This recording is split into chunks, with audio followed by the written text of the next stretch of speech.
YSL Rive Gauche Pour Homme. Ένα άρωμα από τα παλιά. Ένα άρωμα που η φράση Pour Homme αντικατοπτρίζει την φιλοσοφία του. Και δεν μπήκε μόνο και μόνο για να μπει. Για αυτούς που είναι μέχρι 20-25, μάλλον θα τους θυμίζει τον μπαμπά τους ή τον παππού τους όταν έβγαινε μετά το μπάνιο. Έτσι φρεσκοξυρισμένος, έτοιμος για να πάει τη μάνα τους για ρετσίνα, ξέρω εγώ. Για εμάς τους σαραντάριδες μας ταξιδεύει πίσω στα παλιά, όπου ο ρόλος του άντρα και της γυναίκας ήταν λίγο πιο ξεκάθαρος. Υπήρχαν αυτό που λέμε καθαρό αίμα αρσενικά. Anyway, όμως πάμε λίγο να το δούμε. Το YSL Rive Gauche Pour Homme είναι ορισμός αυτού που λέμε barbershop αρώματα. Θυμίζει έντονα αφρό ξυρίσματος ή aftershave και αυτό οφείλεται κυρίως στη λεβάντα, τον αστεροειδή γλυκάνισο και το vetiver.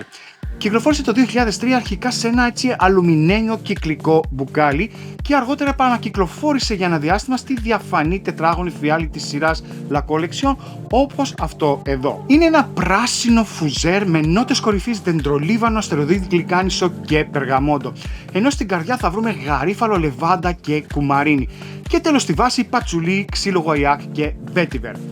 Είναι αρωματικό, είναι ξυλώδες και σαφέστατα spicy.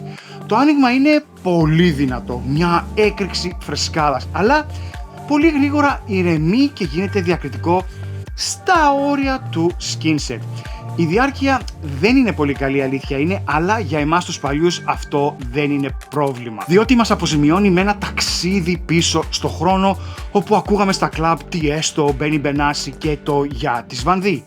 Yeah. Το Rive Gauche Pour Homme είναι από τις περιπτώσεις των αρωμάτων που μπορούν να αντιπροσωπεύσουν μια ολόκληρη εποχή. Είναι τρανό παράδειγμα πώς οι χαρακτηρισμοί των αρωμάτων ανδρικό, γυναικείο κτλ. Αλλάζουν ανάλογα την εποχή. Τη σημερινή εποχή θεωρείται old fashion και σίγουρα δεν είναι η πρώτη επιλογή των νεαρών ανδρών. Και ξέρεις κάτι? That's fine. Φόρα αυτό που γουστάρεις εσύ και μη σε νοιάζει τι λένε οι άλλοι. Τα αρώματα δεν έχουν φύλλα, δεν έχουν εποχές, δεν κάνουν διακρίσεις. Αυτά.